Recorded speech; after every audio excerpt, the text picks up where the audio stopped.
Solía creer que la traición sería ruidosa, con gritos y portazos. En cambio, fue lo suficientemente silenciosa como para robarme el aliento. Mi madre estaba de pie en una sala de tribunal abarrotada, llorando suavemente mientras decía: «Te dimos todas las oportunidades y las desperdiciaste». Mi padre no me defendió. Solo asintió. Mi hermano miraba al frente, ya contando mis pérdidas. Mi abogada permaneció tranquila. Demasiado tranquila. Entonces, el juez dejó de leer. Levantó la vista lentamente y dijo que había visto mi empresa mencionada en las noticias la semana pasada. Antes de explicar cómo llegamos a ese punto, dale a me gusta, comenta y comparte si alguna vez tu familia te ha traicionado. No crecí en un hogar roto. Esa es la parte que todavía confunde a la gente cuando cuento esta historia. Desde fuera, mi familia parecía pulcra, acomodada, el tipo de familia que los vecinos señalaban y decían: «Lo tienen todo resuelto». Mi padre dirigía un negocio financiero bien establecido en Madrid. Amaba la estructura, el legado y la previsibilidad. Mi madre amaba las apariencias, las cenas perfectas, las sonrisas perfectas, el momento perfecto para las lágrimas. Y luego estaba Marcos, mi hermano mayor, el heredero, aquel que todos esperaban que entrara en el mundo de mi padre sin cuestionar si quería o si lo merecía. Yo era la otra, no la rebelde de una manera dramática. No gritaba ni daba portazos. Simplemente, no encajaba. Mientras Marcos hablaba de carteras de inversión y cenas de negocios, a mí me fascinaban los sistemas, cómo se rompían las cosas, cómo podían protegerse, cómo funcionaban las amenazas invisibles. Una vez intenté explicar mis ideas durante la cena, dibujando en una servilleta mientras el asado se enfriaba. Mi padre observó por un minuto y luego sonrió como se le sonríe a un niño que juega a dirigir un negocio con dinero de juguete. «Es una fase», dijo. «Ya se te pasará». Mi madre se rió ligeramente y cambió de tema. Esos momentos se acumularon. Fiestas en las que Marcos era elogiado por cosas que ni siquiera había terminado. Conversaciones que se detenían cuando yo entraba en la habitación. Cumplidos que siempre venían con condiciones: «Eres lista, eres talentosa». Si tan solo. Cuando me fui para construir mi propia vida, no fue dramático. No hubo una discusión final, ni ultimátums, solo distancia. Me casé con Javier, tomé su apellido y construí algo en silencio, intencionadamente, sin anunciárselo a nadie que una vez me dijo que fracasaría. Y funcionó. No de la noche a la mañana, no fácilmente. Hubo años en los que mi mundo entero cabía en un apartamento estrecho y un portátil equilibrado sobre una mesa plegable. Noches largas, eventos perdidos, café frío. Aprendí a sobrevivir a base de concentración y terquedad. Aprendí a seguir adelante sin aplausos. Lo que no hice fue contárselo a mi familia. No corregí sus suposiciones. Cuando Marcos bromeaba diciendo que todavía estaba aclarándome, le dejé. Cuando mi madre me preguntaba con demasiada dulzura si estaba bien económicamente, le decía que estaba bien y lo dejaba ahí. Parecía más seguro así, como mantener una puerta cerrada en una casa donde sabes que se avecina una tormenta. Durante años, el silencio me protegió. No me di cuenta de que también les estaba dando tiempo para decidir lo que creían que yo merecía. Y para cuando se dieron cuenta de que había construido algo real, algo valioso, no se impresionaron. Se sintieron amenazados. El éxito no llegó con fuegos artificiales. Llegó silenciosamente, con pequeñas confirmaciones que no anuncia a nadie. Un contrato renovado sin negociación. Un cliente que dejó de preguntar si y empezó a preguntar cuándo. Nuevas caras uniéndose al equipo. Gente que confiaba en mí con su sustento. Aprendí pronto que cuanto menos sabía mi familia, más tranquila permanecía mi vida. Así que mantuve mi nombre fuera de los titulares. Evité publicar cualquier cosa que insinuara escala o impulso.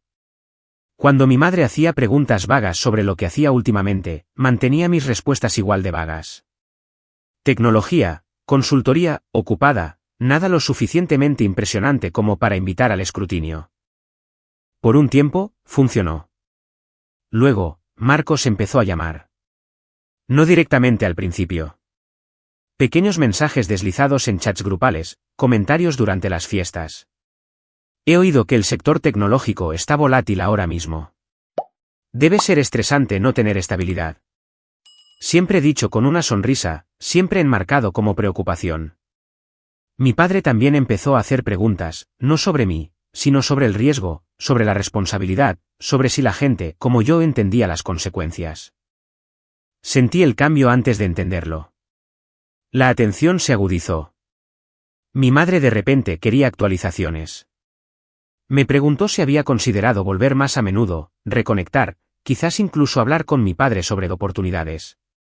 La palabra oportunidades me sentó mal en el estómago. No era una invitación. Era una evaluación. Luego vino la cena. No pasó nada dramático.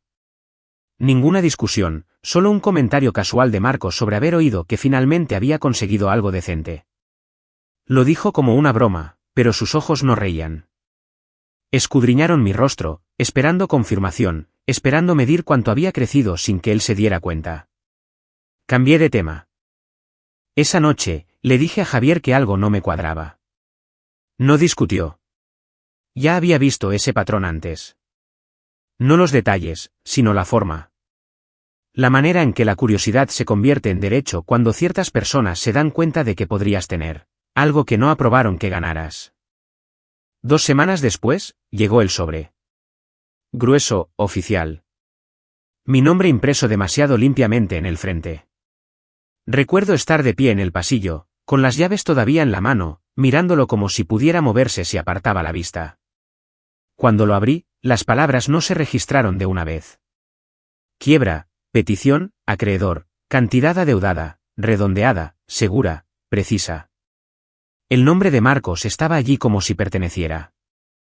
Lo leí 2, 3 veces. No me temblaron las manos. No se me oprimió el pecho. Lo que sentí fue más frío que el miedo. Ya no hacían preguntas. Habían tomado una decisión y estaban a punto de obligarme a responderla en un tribunal. No lloré cuando terminé de leer la demanda. Me senté en la mesa de la cocina y la leí de nuevo, esta vez más despacio. Cada línea, cada número, cada mentira segura envuelta en lenguaje legal. Afirmaban que mi empresa le debía a Marcos casi 2 millones de euros, pagos que no había realizado, facturas que había ignorado, acuerdos que supuestamente había firmado años atrás. El tono no era enfadado ni emocional. Esa fue la parte que me asustó. Era tranquilo, metódico, escrito para sonar inevitable. Esto no era una amenaza. Era un plan de ejecución. Llamé a mi abogada y le conté exactamente lo que tenía delante. No me interrumpió. Cuando terminé, hubo una pausa en la línea, lo suficientemente larga como para que me preparara. Están tratando de forzar un proceso de quiebra, dijo finalmente. No porque vaya a prosperar, sino porque crea ruido, retrasos, dudas. Entonces, ¿saben que es falso?, dije. Sí. Y cuentan con que reacciones emocionalmente en lugar de estratégicamente. Fue entonces cuando me golpeó el peso de todo. Esto no era Marcos actuando solo en un momento de celos. Esto requirió coordinación, tiempo, aprobación. Alguien tuvo que decidir que esto era aceptable. Alguien tuvo que asentir y decir, adelante. Pensé en los cuidadosos silencios de mi madre, en la creencia de mi padre de que la disciplina siempre parecía un castigo, en la forma en que cerraban filas cuando algo amenazaba la historia que habían construido sobre sí mismos. No pregunté si estaban involucrados. Ya lo sabía. Los siguientes días se desdibujaron. Saqué registros, auditorías, extractos bancarios. Cada rastro limpio que había pasado años manteniendo de repente importaba más que nunca. Mi abogada me pidió todo, pagos, facturas, correspondencia, sin apresurarme. No estaba preocupada. Esa firmeza se convirtió en mi ancla. Esto solo funciona si lo permitimos, dijo. La verdad tiene una forma de sobrevivir a la presión. No contacté a mi familia, ni para enfrentarlos, ni para advertirles. El silencio ya no era protección. Era estrategia. Si querían pintarme como imprudente, me presentaría controlada. Si querían caos, les daría precisión. Por la noche, cuando la casa estaba en silencio, la ira intentaba aflorar. No del tipo explosivo, sino del que hace preguntas peligrosas. ¿Cómo pudieron? ¿Por qué no fui suficiente? No dejé que se apoderara de mí. Porque esto ya no se trataba de demostrar que estaban equivocados. Se trataba de asegurar que sus mentiras se derrumbaran bajo su propio peso. Y la sala del tribunal era donde comenzaría ese colapso. La sala del tribunal era más fría de lo que esperaba. No físicamente, sino emocionalmente.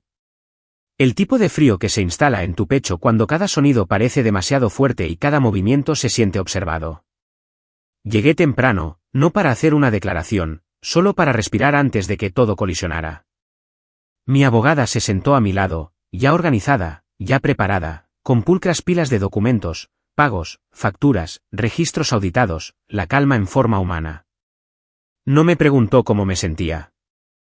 No necesitaba hacerlo. Conocía este tipo de silencio. Luego entró mi familia. No llegaron juntos. Nunca lo hacían cuando las cosas importaban. Mi madre entró primero, vestida de negro como si asistiera a un funeral. Marcos la siguió, confiado, relajado, ya estrechando la mano de su abogado. Mi padre llegó el último, con la postura erguida, la mirada al frente, negándose a mirar en mi dirección. Nadie me reconoció. Eso dolió más de lo que esperaba, no porque quisiera consuelo, sino porque confirmaba algo definitivo. Esto no era un malentendido. Era una alineación. Cuando comenzó la audiencia, el abogado de Marcos habló primero. Su voz era suave, practicada. Describió mi empresa como inestable, sobrecargada, mal gestionada. Habló de deudas y obligaciones, de mi patrón de evasión, de la necesidad de proteger a los acreedores. Mi madre empezó a llorar justo en el momento indicado, suavemente al principio, lo suficiente para ser notada. Se secó los ojos, sacudió la cabeza lentamente como si todo esto le estuviera rompiendo el corazón. Cuando habló, su voz se quebró perfectamente. Le dimos todas las oportunidades, dijo, y las desperdició todas. Sentí que algo se me apretaba en la garganta. No porque las palabras me sorprendieran, sino porque las dijo como si fueran un hecho en el que todos ya estaban de acuerdo. Mi padre asintió a su lado, solo una vez, un gesto pequeño y controlado. Ese asentimiento golpeó más fuerte que sus palabras. Marcos no me miró. Miró al frente, con las manos cruzadas, ya imaginando cómo terminaría esto. En su versión de la realidad, esta sala era la prueba final de que siempre había tenido razón. Mi abogada no reaccionó. No objetó, no interrumpió, esperó. El juez revisó los documentos en silencio. Página tras página, la sala contuvo el aliento. Podía oír el suave zumbido de las luces del techo, el arrastrar de una silla en algún lugar detrás de mí. Entonces, algo cambió. El juez dejó de pasar las páginas. Se quitó las gafas y las dejó sobre la mesa con cuidado. Demasiado cuidado. Se reclinó ligeramente y levantó la vista. No a los abogados, no a los papeles. A mí. El silencio se alargó. Mi pulso martilleaba en mis oídos. Necesito que los abogados se acerquen al estrado, dijo. Ambos abogados se pusieron de pie. El abogado de Marcos caminó con confianza al principio. A mitad de camino, vi cómo sus hombros se tensaban. Mi abogada se movió al mismo ritmo de siempre, sin prisa, compuesta. Hablaron en voz baja. No pude oír las palabras, pero vi cómo el color desaparecía del rostro del abogado de Marcos. Su mandíbula se tensó. Asintió demasiado rápido. Cuando regresaron a sus asientos, el juez no se volvió a poner las gafas. Tengo una pregunta, dijo, con voz firme, resonando en la sala. Sobre la empresa en el centro de esta petición. Marcos finalmente levantó la vista. Leí sobre esta empresa la semana pasada, continuó el juez. No en una demanda. En una publicación. El llanto de mi madre se detuvo a media respiración. Los ojos de Marcos se dirigieron a su abogado. Una firma de tecnología, dijo el juez lentamente, creciendo rápidamente, proporcionando servicios a un nivel que llamó la atención nacional. Hizo una pausa. ¿Le suena de algo, señor Morales? Marcos se puso de pie. Señoría, Con el debido respeto, la demandada está exagerando su éxito. Es una operación pequeña. No he terminado, dijo el juez, cortándolo limpiamente. La sala se sentía diferente ahora. Cargada, alerta. Estoy viendo los registros financieros auditados, continuó el juez, levantando una página. Muestran un crecimiento de ingresos constante, reservas significativas, ninguna indicación de insolvencia. Pasó a otra página. También estoy viendo registros de pagos que no se alinean con las obligaciones reclamadas en esta petición. El abogado de Marcos se movió en su asiento. Y luego está esto, dijo el juez, sosteniendo otro documento. Análisis de firmas. Independiente, detallado. Miró directamente a Marcos. Estas firmas no coinciden con la caligrafía de la demandada. El aire se enrareció. Mi padre se inclinó ligeramente hacia adelante como si intentara oír algo mejor. La mano de mi madre se congeló en su regazo. Mi abogada se puso de pie. Señoría, dijo con calma. Estamos preparados para guiar al tribunal a través de cada inconsistencia. Los pagos a los que se hace referencia aquí no existen. Las facturas citadas nunca se emitieron. El presunto préstamo ocurrió durante un periodo en el que los propios registros financieros del demandante muestran inestabilidad. Dejó que eso calara. Además, interferir con una empresa activa a través de demandas fraudulentas conlleva serias implicaciones. Marcos se levantó de un salto. Esto es ridículo. Está tergiversando los hechos para protegerse. La mirada del juez no se movió. Lo que me preocupa, dijo, no es su defensa. Es la certeza de usted. Pasó una página, luego otra. Alguien en esta sala, dijo lentamente, me está mintiendo en la cara. Mi pecho se aflojó. Solo una fracción. Y basándome en lo que estoy viendo, continuó el juez, no es la demandada. Los ojos de mi madre se dirigieron a mi padre. Él no le devolvió la mirada. Marcos abrió la boca y luego la cerró. Desestimo esta petición, dijo el juez, con sobreseimiento definitivo. Hizo una pausa y luego añadió, este asunto también será remitido para una revisión adicional.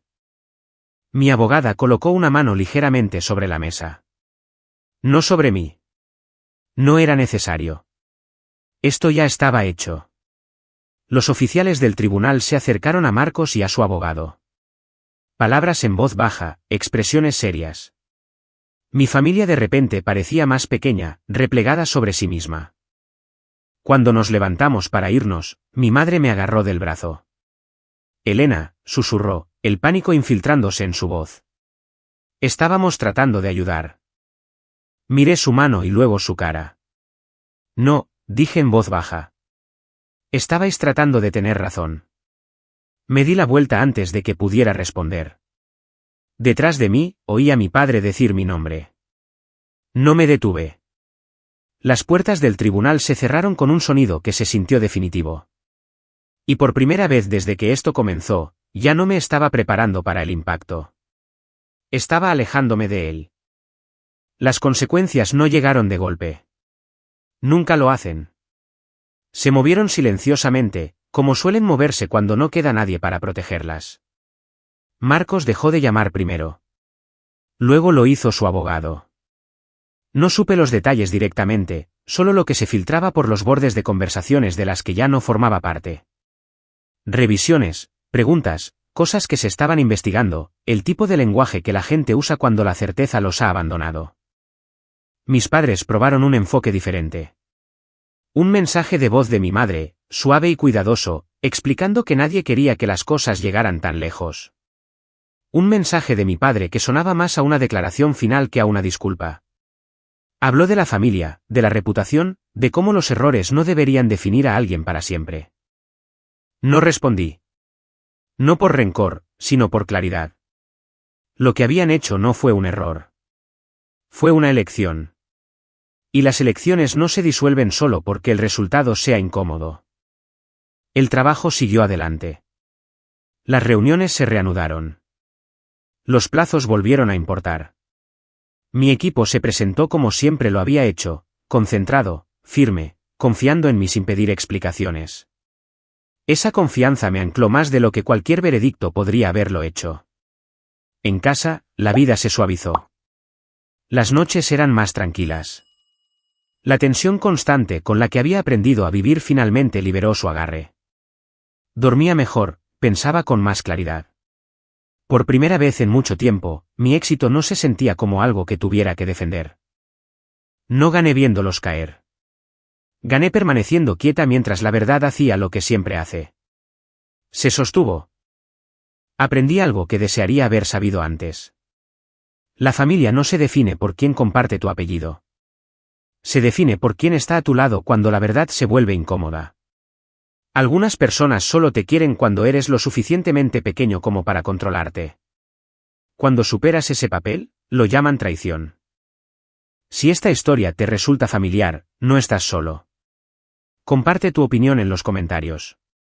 Dime desde dónde me escuchas. Y si quieres más historias de dramas familiares reales como esta, asegúrate de suscribirte.